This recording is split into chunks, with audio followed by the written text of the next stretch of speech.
The only way to know how that's working for you is if you test your body fat percentage weekly, gauge your process on a weekly basis, then you know what levers to pull, right? Then you know if the calories are too high. Ooh, I gained muscle, but I also gained body fat, so let me drop the calories a little bit. This is a touchy process every single week, because if you are building muscle and burning body fat, metabolism is changing. I mean, your diet has to change as well. So this was the rule that I came up for myself. It was, I tested every week. I took pictures every week. Same time, same day, Fridays, first thing in the morning, always. But I would not adjust anything in my programming until 2 weeks. Because I think the biggest mistake that people make when you're trying to do something in the Goldilocks zone is to make a decision too soon. If you're kind of stalled and you're not seeing the progress you'd like to see, what I found more often than not was trusting that process and staying right there for another 2 weeks. The next 2 weeks, I made big leaps. All right, in today's episode, we're going to talk about the Goldilocks zone, the very, very difficult and challenging but possible strategy of building muscle and burning body fat at the same time. Now, again, I want to be very clear. This is very, very challenging and hard to do, but it is possible if you do it the right way. Is the Goldilocks zone a real thing? Is that like a real thing for this? Like a term? No, or is that like a general term that you Yes. use? Oh, yeah. okay. You know what they use it for? I've heard it's that like the before. sweet spot, you know, Yeah. like they use it for habitable planets. Right? Yeah. They use it for things like that, where it's like you have to have all of the stars aligned perfectly in order to foster this kind of an environment. Yeah, Is so that like the- Earth is in the Goldilocks zone. Yep. So, okay, so do you know the origin of it, Doug? You know the Goldilocks story. Yep. Okay. So the three bears, right? Yeah. They had the porridge too hot, too too hot, cold, too and cold. just right. Everything just right. The just right is the Goldilocks. Ah, Yeah. I learn something new every day. Hanging out with There you it guys, is, You know dude. what I'm saying? But Okay, yeah, we're done. That's it. We're done. So you learned something It's your today. nugget We're for the out. day. Yeah, so, you know, with something like this, like, you know, most people want to build muscle. Most people want to burn fat, right? But doing them at the same time. Oh, and by the way, we almost never recommend that people try to do this. It's a probably a more winning strategy or consistent winning strategy to focus on one at a time. I used to actually tell people like this just isn't something you should focus on. Yeah. Like, this just isn't, I wouldn't say it's like impossible, but it's just so difficult. You'd have to know like they're the right person to even approach this. Okay, now you guys say that, and I agree. Like especially on this podcast, I would not give this general advice to the tons of people that are listening. But if you're advanced and you've been doing this for a long time, this is where you want to get. Like, Yeah. I think you want to get, no matter what, right? No matter what, if your goal is at the time to build more muscle or is to lean out, like when you are, and let's say you fell off the wagon over the holidays and you're getting back, this is the ideal way to start to get back in shape, because technically it's the fastest way. Oh, yeah. I mean, you're doing both at the same time. You did this when you did your big transformation years ago. Yes. Your body weight stayed this. People don't know this. If you saw your before and after picture, which how long ago was that? Was that like 10 years ago? Oh yeah, it's been almost that. It's been almost, God, it's Almost been- 10 years, Yeah, right? yeah, close to that. If you look at your years. before and after picture, I mean, you look radically different. The same body weight. Yeah. Same body weight on both of them. I mean, And through the whole process, that was the goal. Like when I set out, right, I wanted to show people that you don't need to see the scale really move that much to radically change your body composition. And I don't think I ever moved more than 3 to 5 pounds during that time, like give or take. I what don't were you, think like 210, 220? I'll look. I know I have the picture somewhere where I think I even screenshotted the weight and everything on there. It was, I think, somewhere between 213 and 218. So Okay. I was under 220. I was over 205, 210 range. And your body fat percentage was Oh God, I was at 19.7. Okay. And I went all the way down to 7%. right. So obviously radically So different. muscle up, fat down, the body weight stays the same. Yep. And muscle obviously looks very different. But a great experiment Body because fat. the average person thought I was like, weight wise, radically different. Yes. I mean, if you looked at it, it'd be like, oh, he's got to be way different Yeah. body weight wise, but not at all. Yeah, one of the reasons why this is so hard is because losing fat means that you are in a calorie deficit, meaning that your body is now tapping into its stored energy to make up the difference. So if you're eating, 2,000 calories, but you're burning 2,500 calories, well, you got to find that extra 500 calories from somewhere, so it's coming from fat. But building muscle, okay, means that you have to have adequate calories to add new tissue. So on the one hand, you have to eat low enough to where your body's tapping into tissue. But then on the other hand, you have to eat enough to feed muscle growth. So it sounds almost like they're opposing, and in some ways they are opposing. The idea basically is to burn fat for energy and use food for muscle. That's really what you're trying to do. Now it's more complex than that. We'll get into it. But I think it's important to note that this is a slow, gradual process. Well, now, and like from a mechanistic point, what is happening? Is it that it's not like both are happening at the same time? It's that in, let's say, a 24 or 48 hour period, there's moments where you're catabolic, there's moments when you're anabolic. Is that how you would describe what's probably really going on? Like when you are keeping it really close calorie-wise of what your body needs, there's moments where you probably dip in, your body's in a deficit, and then there's moments when you dip in or you are in a slight surplus. Yeah. And so in those moments, the body's in the surplus, your body's repairing and building and adapting to muscle. The moments and times where it's not and it's in a deficit, it's catabolic, it's burning, and it's utilizing mainly body fat. Yeah, I mean, that's kind of how the body works anyway, right? It's never like the same. It's always building and losing. And if you gain weight, it means you're gaining more than you're losing, and vice versa. So it's always kind of doing that. But, really this is about signaling. It's, okay, if I'm burning 2,500 calories, but I'm taking in 2,000 calories, and part of the burn of the 2,500 calories is that I'm utilizing, I don't know, let's say 75 calories to add new muscle, then what I'm hoping is that my body fat is being added to the food that I'm eating to provide these nutrients. So you're getting this kind of transfer, if you will. And now you're not turning fat into muscle, so I want to be very clear, they're two totally separate tissues. Right. But you want to basically fuel yourself enough, but then use the extra fat also as part of that. And then simultaneously you're building muscle, which then affects your metabolism, which is why, one of the steps that we're going to talk about is really tracking what's going on, because if you are gaining muscle and burning body fat, that means your caloric requirements change. So muscle burns more calories, and so you can't stay the same the whole time. That's the most challenging part about this. Is it's like if it worked for this 2 weeks, it ain't going to work for the next 2 weeks because now you have more muscle. Your body adapts. Yeah, too. That's why this is such a gradual process, because you want to build, but you don't want to build too quickly, because you want to be able to distinguish between what type of tissue you're actually building, or if that spillover becomes storage, which becomes fat. And then now we have to kind of like account for that. And the reason why you guys would never recommend this to most people is because more than anything else, the psychological challenge is so great. Well, it's hard enough just to lose or gain. Like it's already that's already one of the biggest challenges in your normal, fat loss journey or muscle building journey is the psychological game. When you keep it this close, it becomes even more difficult because you don't get that feedback like you do when if you're an aggressive bulk. You get the easy feedback where I get on the scale and all right, I'm up another pound. I'm heading the right way, right? Because that's what I'm trying to do. Or the opposite, right? Someone who wants to lose 50 or 100 pounds and they get on the scale, they're like, all right, I'm down 2 more pounds. So you get this feedback of, okay, I'm doing really good. Where in this case, if either person, right, whether you're trying to build or lose body fat, you are following the steps that we're going to talk about right now, you could get on the scale every day for a month of being perfect. That's right. And not see anything move. Yeah, well, it's almost, like you can't feed off that momentum that you would get swinging hard one way or swinging hard the other way in terms of like your focus of like, what's my intent going into this? If I'm just like an aggressive bulk, like I'm smashing weights, I'm eating, and it's like you're kind of fueling this momentum all in one direction instead of like really just, staying in the middle and realizing we can't go too far to one to the other. Yes. What's up, everybody? Today's giveaway is the RGB bundle. 3 programs, MAPS Anabolic, MAPS Performance, MAPS Aesthetic. Here's how you win. Leave a comment below this video in the first 24 hours that we drop this video. Subscribe to this channel. Turn on notifications. If we declare you the winner, we'll let you know in the comment section. Nowhere else, okay? We're not going to send you a Snapchat or something weird. There's some people out there trying to rip people off.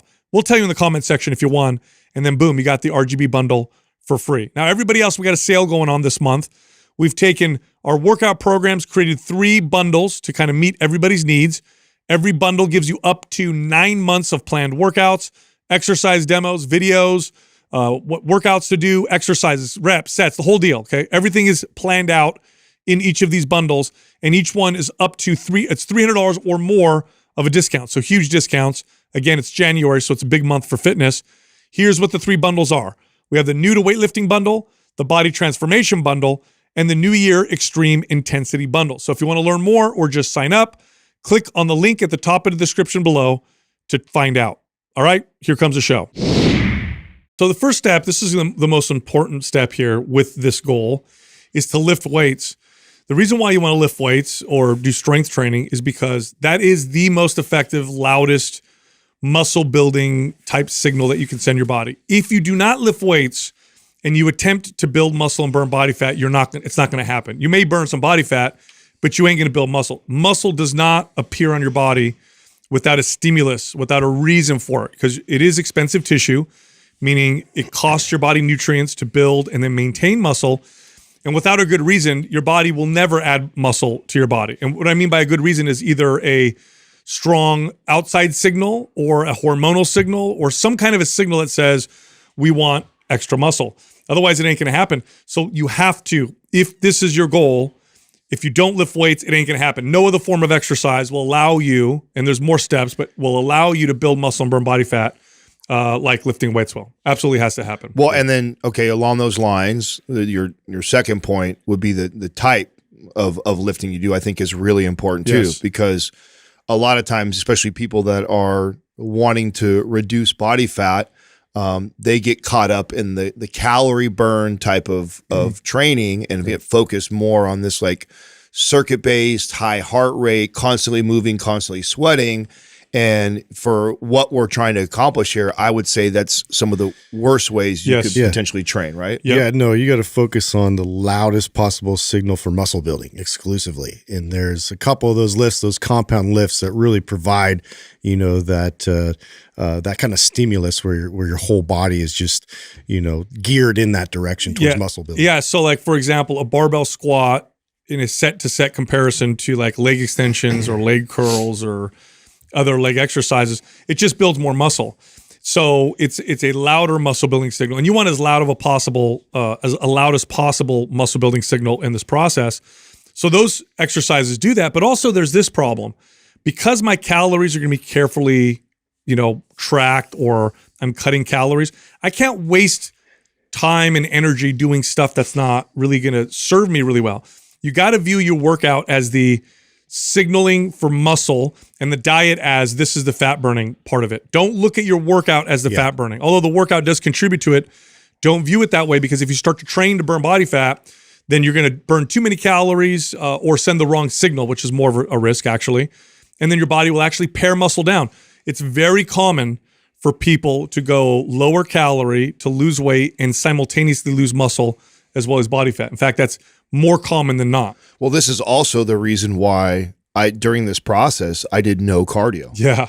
And that's the most controversial part right now. It is controversial, but I mean, I love that you recently brought up that study that they just did. Yeah. And this is an example of that. If you are in a deficit and trying to lean out and you're lifting weights and you're simultaneously also doing, hour bouts of cardio in your regimen, it is very difficult for you to lean out and also maintain the most amount of muscle that you can. And that's why. So it's like, if I know that muscle is going to help me metabolically, I know that ultimately that's the look I also want to have, is I want to have a lean, muscular look. I don't want to be all just skinny from losing lots of weight. Then it's important that I keep as much muscle as possible in this process. And one of the ways of doing that is actually managing your deficit purely through your nutrition and your training and not through cardio. Cardio does not send a muscle building signal. Cardio sends a build endurance signal, and it also burns a lot of calories during the time that you're spent doing it. So because it doesn't send a muscle building signal and because it burns a lot of calories, the way your body adapts to it is by making you more efficient, giving you more endurance, but also making you more efficient with calorie burn. So you end up losing muscle. You end up paring muscle down. Cardio will send a competing signal with the strength training. So could you lose more weight on the scale, total weight, by doing cardio plus weights plus a deficit in calories? Yes. Will you lose more fat? No. Will you build muscle? Definitely not. So remember, the goal here is to build muscle and burn body fat at the same time. And because it's such a tricky Goldilocks zone process, you don't want to do anything that could potentially get your body to pare muscle down. You want to do everything in your power to try to get your body to build muscle while simultaneously eating in a calorie deficit to burn body fat. And if you don't, then your body will adapt metabolically by reducing muscle. And you'll end up in what usually happens, which is I lost fat and I lost some muscle. Now, what is it, Sal, about walking that doesn't seem to do this? Right. Now, you can walk a lot and do this, like tons, but if you just, make sure that you're active throughout the day and taking, 8 to 10,000, 12,000 steps a day, you're not really needing to build tons of stamina and endurance. It's really just about being active and being healthy. Right. Cardio on a cardio machine where you're going for it and you're burning and you're sweating and you're elevating your getting heart a workout. rate. Yeah. Now you're looking at or running outside or something like that. Now you're looking at, now my body really wants to become efficient. Now you can do this with walking. It's just a lot harder. You have to walk miles and miles and miles a day to make that happen. The thing about walking versus running, jogging, all that, it's more recovery focused. So it's good for overall digestion. It's good for overall circulation. And that whole circulation process, aids really well with recovery, which then helps in the process of building muscle. Yes. And is that because of it because it's more recovery? You manage your heart rate relatively low. Is the body not receiving this kind of loud signal of endurance or push? Correct. Right? Whereas I get on a piece of cardio equipment, I mean, the signals are heart rate's elevating, starting to sweat, having a hard time breathing, and so I feel like the body kind of reacts. That's the environment you're presenting it. Right, more aggressively to that versus if I'm just kind of moving throughout my day, my body's not freaking out, oh God, or how long are we going to be doing this for? Or this is so difficult. Oh my God, we need so much more calories. There's a big difference between going on a stroll, which is what we're talking about, and doing something cardiovascularly to where my body needs to improve its endurance. So I recommend you go on daily walks and strolls to where it's a walk, like you're going out with your friend and having a conversation, not like I'm out to go do a workout. Yeah. That's not what we're talking about. The workout is a strength training. That's what's going to make this almost happen. Parasympathetic, right? Yes. You're bringing that heart rate down, controllable, and it's recovery based. Totally. Next is, so obviously you have to be in a calorie deficit to have the fat loss happen, but you don't want to be in too much of a deficit because we need to have enough nutrients and calories to fuel muscle building. So what you want to do is you want to eat in a very small deficit. So I want to ask you, Adam, when you were tracking this for yourself, what was your goal deficit-wise? Honestly, Sal, I actually didn't really focus so much on the deficit as much as I did hitting my targets and not overeating. Got it. Right? So, because I knew through walking and me training and stuff like that I was already going to create somewhat of a deficit through that naturally because of the activity that I was doing and then the signal that I'm sending my body that it needs extra calories to build muscle. So I actually wanted to kind of hover around a maintenance more than I wanted a deficit. And what would naturally happen is as I built more muscle, my metabolism would speed up, which would take care of creating a new deficit. So I actually was more focused on actually hitting my macro targets, not actually restricting. I knew that as I built muscle, as I continued to work out in the gym and move, that I would slowly create that. And then what I was actually more watching was, is my weight starting to drop too fast? Oh, I need to add calories again. That's great. So it was actually hitting a maintenance, letting the strength training build the muscle to build the metabolism. And then once the metabolism started to build enough to where I actually started to see a dip on the scale or see my weight going down, then I would actually increase calories. So I did more of this staying at maintenance, slight surplus process of actually eating, but actually was leaning out. Yeah, so that's great. So when I say small deficit, what I was going to say is you're aiming for a 100 calorie deficit, which is probably going to come out to maintenance. Which is exactly what's probably happening. Yes, right? yes, Obviously, I was in somewhat of a deficit, but the psychological or the mindset. Yeah, I'm glad you said that. Was hit what my body needs. This is what I've figured out is my caloric maintenance. This is how much protein and fats my body needs. I'm going to stay right in that zone or close to that as I possibly can.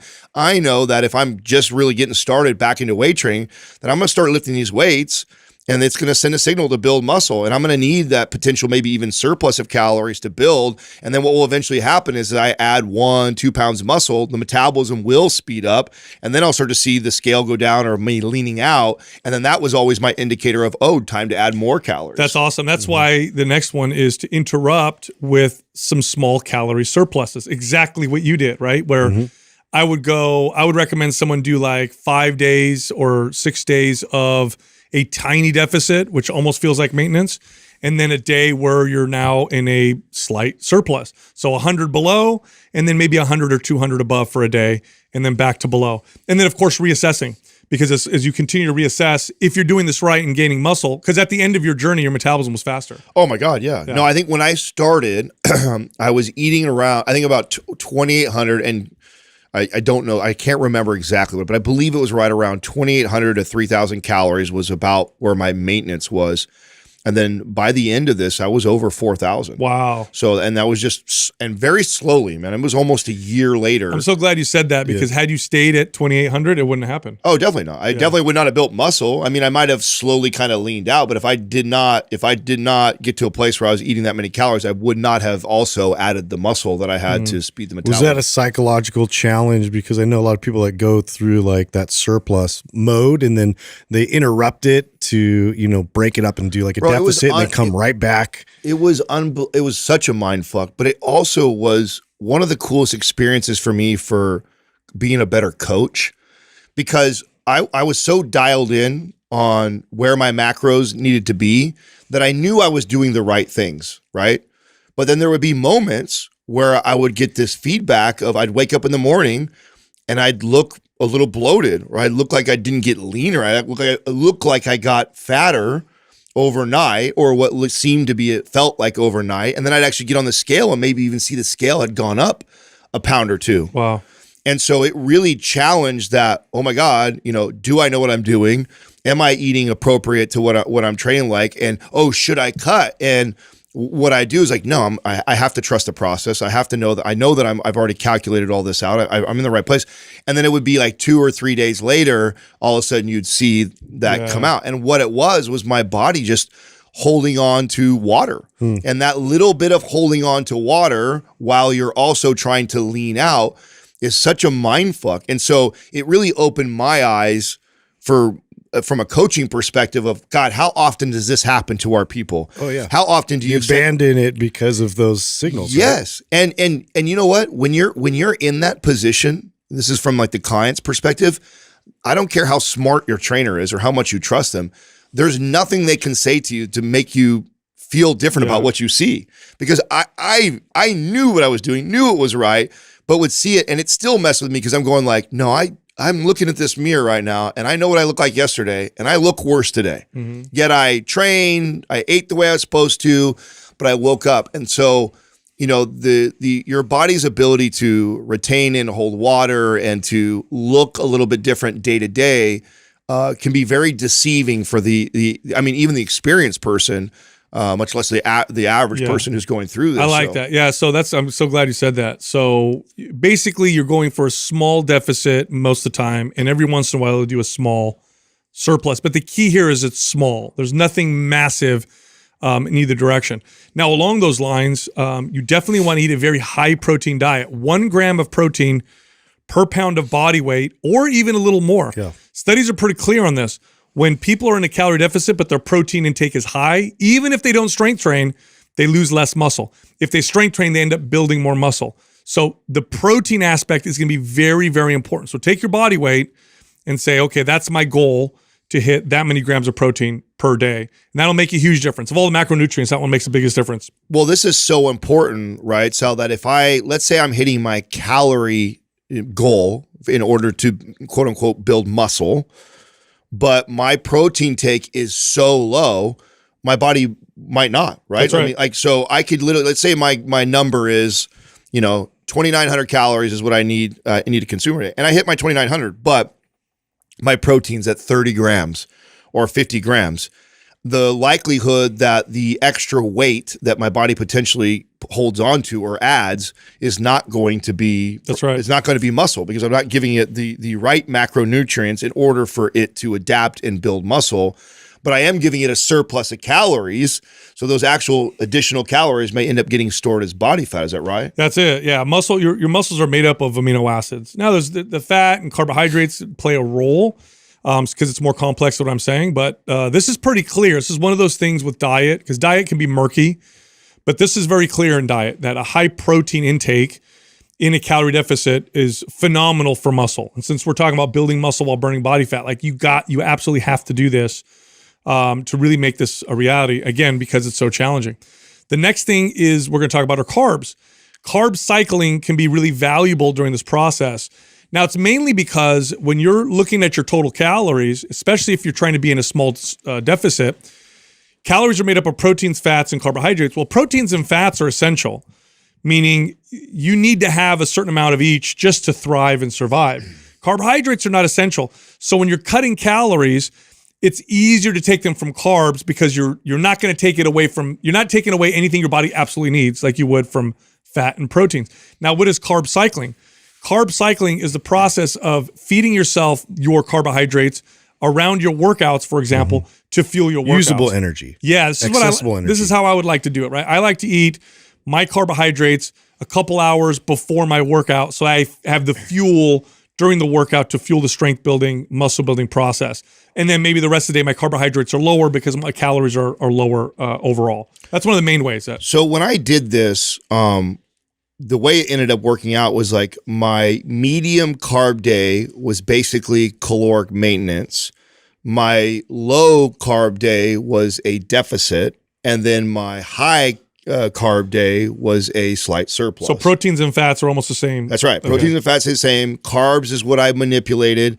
The carbohydrates also was what had me undulate my calories. And so I found that's another reason why I really liked it.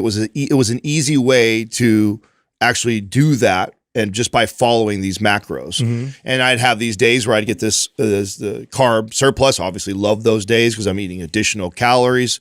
That would fuel these great workouts. I also tried and scheduled the big like leg day training stuff that I would do right around that. So I had this extra energy from it that would put me in a surplus. Hopefully my body is building and adding muscle from the surplus of calories. Then I go back down to a maintenance day, and then I'd have this low. And I actually, and there's different, by the way, there's different ways to carb cycle. I played with all of them. I used to run 2 low days, a medium day, and then a high day. So that's kind of like what mine ended up looking like. Well, I like this too with the manipulating the carbs specifically because then on the low days too, you're still like satiated when you are high protein. Yeah. And that for me, it was like so much more manageable. My hunger signal didn't get too loud and I wasn't fighting that as much. Totally. Next up is to prioritize sleep. Here's why. Probably the most effective way to build fat and burn muscle or lose muscle is to have crappy sleep. Losing sleep is a tremendous stress on the body. And evolutionarily speaking, if you weren't getting enough sleep, it was probably because you had to look for food. It's probably because food was scarce. Otherwise, your body, I mean, we need sleep. We absolutely need sleep. Sleep would have been ruled out a long time ago if it wasn't absolutely a necessity because you're unconscious for however many hours of the night, making yourself quite vulnerable. So it's something that you need. And if you're not getting it, through most of human evolution, it probably meant like I wasn't getting enough food. I need to be up trying to find more food. So because of that stress, your body tries to slow its metabolism down. It's like, okay, well, we can't find food probably. Let's reduce our metabolic rate. And one of the best ways to do that is to pare muscle down. Also, let's hold on to some insurance because body fat is insurance. More body fat means you can survive with less food for longer.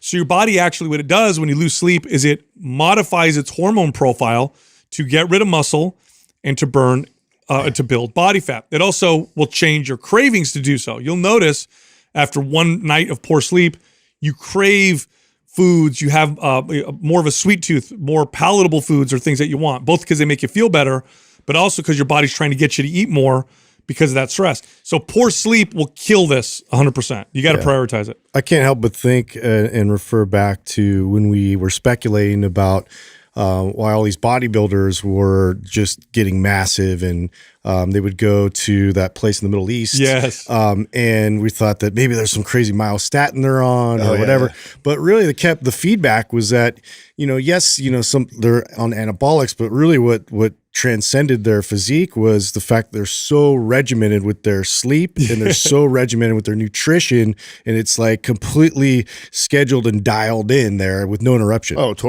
Would you say it's fair to say that getting good sleep is one of the best ways to naturally potentially optimize your hormones, and getting poor sleep is one of the easiest ways for you to disrupt your hormonal balance. So fast. One night of bad sleep will change your hormone profile. So when you think about the role that hormones play in building muscle and fat loss and energy and all these things, and when you understand that, right, that plays a key role, right, to you being able to build muscle or lose body fat. And then you understand that sleep is one of the easiest ways to improve that and one of the easiest ways to disrupt that. You start to realize like, oh, wow, like if I'm not thinking about that as one of my key priorities in really balancing this whole diet, lifting, training thing out, I'm missing out on one of the biggest things that could impact my results, right? Completely, 100%. This has got to be when I say prioritize, we mean like every day. Not like, Monday through Thursday, and then Friday night, go to bed late, wake up late, Saturday, so I have jet lag, and then Sunday, and then, no, prioritize means every single night, because even 1 or 2 nights of really bad sleep will wreak havoc on this particular goal. So this has to be as prioritized as the consistency that you're lifting weights or the consistency with your diet. It's literally up there with being just as important, if not more important, because bad sleep will affect you negatively more. No room for error. Than poor. Like you could have one bad day of eating, it will not negatively impact you as much as one bad night of sleep. Well, I think you brought this up, right? And I don't remember if you were referring to someone else talking to you about it or your own research was that when you have, like, let's say you have like perfect, you go to bed at 9:30 every night, Monday through Friday, but then Saturday, you're out at the club till 2 a.m. or whatever like that. It's like literally like you're jet lagged for the next 2 days trying to get that circadian rhythm back to normal. It is a 3 or 4 hour difference when you travel, puts you in jet lag, right? 2 hour difference will put you in a little bit of jet lag. Well, that's what people do every week. Every week they go to bed at a certain time, and then Friday night or Saturday night comes, they go to bed late, and they say, well, I'll sleep in the next day to make up for it. Well, you make up for it for a little bit, but what you're really doing is you're messing with your circadian rhythm. Monday comes around. That's why everybody hates Monday. Yeah. Monday comes around. Got to get back on schedule. Why do I feel like dog shit? Well, it's like you came from like you were traveling. You came from another country, and you're behind by 3 or 4 hours, and it takes 2 or 3 days just to catch up, and that definitely messes with your hormones. So this has to be like 7 days a week. Next up, now this is one of the least important things, but this can help a little bit, and there are some supplements that can help with this process of building muscle and burning body fat. Really what these supplements do more than the fat burning is just the building muscle. Fat burning supplements, you can pretty much throw them in the garbage. There really isn't anything out there that burns body fat. Some supplements out there might suppress your appetite for a bit, which can help. But really what you're looking at are muscle building supplements. And the number one muscle building supplement that's out there that's been tested thousands of times is creatine. Mm-hmm. And studies show when people diet and take creatine versus diet and don't take creatine, they keep more muscle. Now, the one thing I will add to that, though, is supplementing for areas where you're deficient can be incredibly impactful. Yeah, good point. For example, nutrient deficiencies, right? Magnesium was life-changing for me for getting better sleep. Yeah. And we talk about how important sleep is. Learning that I was, deficient in magnesium and then taking the mellow every single night made a huge impact on my sleep. Vitamin D, right? If you're somebody who's very low on vitamin D. So I think at the point Sal's making is that, all these fat burner, muscle building, gimmicky type of performance supplements that are out there are really worth nothing in this pursuit. But what has value is your overall balance of nutrients that your body actually needs to be functioning. Yeah, right? That's a great point. I didn't even think of that. Yeah, if you get like a test to see if you have any nutrient deficiencies and you find any of them, that'll be a game changer, because essential nutrients are essential for functions of the body, including hormone production, fat loss, muscle building, health, immune system, pretty much everything. So if your vitamin D level is low, if your magnesium is low, if there's iron is low, supplementing with those can definitely be a game changer. Now, on top of that, supplements like creatine can help, because creatine is very, very pro-muscle and indirectly anti-fat because of the muscle building process. Another supplement that helps is hydroxymethylbutyrate, known as HMB. This is closely related to leucine. It is it's not an amino acid, but it resembles an amino acid, and it is pro-muscle sparing. In fact, they now put HMB in meal replacement shakes in those retirement homes to prevent muscle wasting for older people. It's actually quite well studied. It's nothing groundbreaking. You're not going to take HMB and notice, but it may help you or prevent you from losing muscle if you start to mess up the calorie balance a little bit. And then branched amino acids can kind of do the same thing. Although I will say this, if your protein's high enough, then it's pretty irrelevant. The value of branched amino acids and HMB starts to decline. Creatine's still valuable, but those two, not so much. Yeah. Now, the last step, this is important because as Adam was explaining, this is a constantly changing process. At the beginning of his fat loss, muscle building, stay the same weight journey, his metabolism was 2,800 or 2,900 calories. At the end, it was 4,000 calories. The only way to know how that's working for you is if you test your body fat percentage weekly, gauge your process on a weekly basis, then you know what levers to pull, right? Then you know if the calories are too high. Ooh, I gained muscle, but I also gained body fat. So let me drop the calories a little bit. Or, ooh, I lost body fat, no muscle. In fact, I lost a little muscle. Let me raise the calories a little bit. This is a touchy process every single week because if you are building muscle and burning body fat, metabolism is changing, meaning your diet has to change as well. So this was the rule that I came up for myself. It was I tested every week. I took pictures every week. Same time, same day, Fridays, first thing in the morning, always. But I would not adjust anything in my programming until 2 weeks. So no matter what happened. Good point. So I never, if I didn't like what I was seeing or I thought my progress had stalled, I never made a correction to the plan that I had set out until a good 2 weeks. And it was just what I had found. Because you're looking for a trend, right? That's right. A week is not quite enough. When you're talking about how slow the body builds muscle and burns body fat, a week isn't quite enough for me to get enough analytics to make a real educated decision on which way I could go. And you guys know from body fat testing, they can be off a little bit. And so a little bit up or a little bit down and just in 7 days could really throw me off on overcorrecting. So I would still track every week, but I wouldn't make corrections and changes in the nutrition and the training until 2 weeks and then I could be a little more objective, like, okay, here's my pictures 2 weeks ago, here's my pictures to now, here's where my body fat percentage was 2 weeks ago, here it is now, like, okay, now let's make a decision based off of that versus every single week. The part that you said is real important is that body fat tests aren't, it's impossible for them to be not perfect. No, this could be user error. If it's electronic impedance, then you have even more factors that can make it inaccurate. So let's say you did a body fat test and it went up 0.5%, which is statistically you could error up to 1 or 2%, right? You probably shouldn't change anything. Now, if you go the next week, it's up another 0.5%. Well, okay, now I know. But if it's back down, you're like, okay, it was obviously a mistake. Which is why I also like to pair it with the pictures, because sometimes what might have happened is I didn't see much body fat change, but then I would see my pictures. I'm like, oh, I like the direction I'm going. I can see in that 2 weeks, like I'm making improvements. Oh, I see my shoulders are coming out a little more. Or I see my waistline's coming in a little bit. Like, okay, I like what I'm seeing. And even though the body fat percentage isn't showing me anything super positive, it's not negative. And what I see, I'm going to stay the course. So, or vice versa could happen, right? You could be like, oh yeah, I think the pictures look terrible, or they look the same from 2 weeks ago. But then, oh wow, when I do my reading, it says I'm right on course with my body fat percentage. So, stay the course. So I think using both of them to make kind of an objective decision around because I think the biggest mistake that people make when you're trying to do something in the Goldilocks zone is to make a decision too soon. That's too drastic. Patience is so important with this. Yeah, you have your bet. Like, it's not going to kill you if you're kind of stalled and you're not seeing the progress you'd like to see. Doing another week or two, staying right there, it's not going to hurt you. And what I found more often than not was trusting that process and staying right there for another 2 weeks.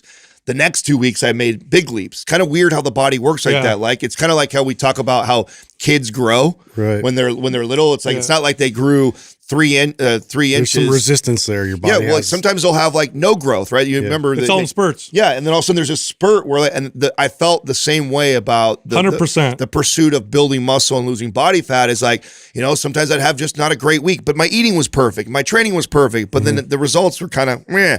But then the next week comes and it was like, oh wow, I felt like I made a big leap. There's like a release. Yeah. So I would always err on the side of hey, I can stick this out for another 2 weeks to give it a chance to show me the results versus, oh man, I didn't move very much this week. Oh, drop calories more, or oh, pick up this. And it's like, when I did that, I felt like I always ended up overcorrecting. So when you're in this process and you feel stalled, don't, test it for another week or two. It's not going to hurt you to stay at those calories, to stay consistent with the way you're training for 2 more weeks, to give your body the opportunity to take one of those leaps. Because then what you might find is then the next 2 weeks, you're on the right track. You're like, oh, wow, this was great. Love it. Look, if you like Mind Pump, head over to mindpumpfree.com and check out our guides.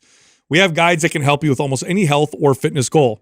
You can also find all of us on social media. So Justin is on Instagram at mindpumpjustin. Adam is on Instagram at mindpumpAdam. And you can find me on Twitter at mindpumpsal.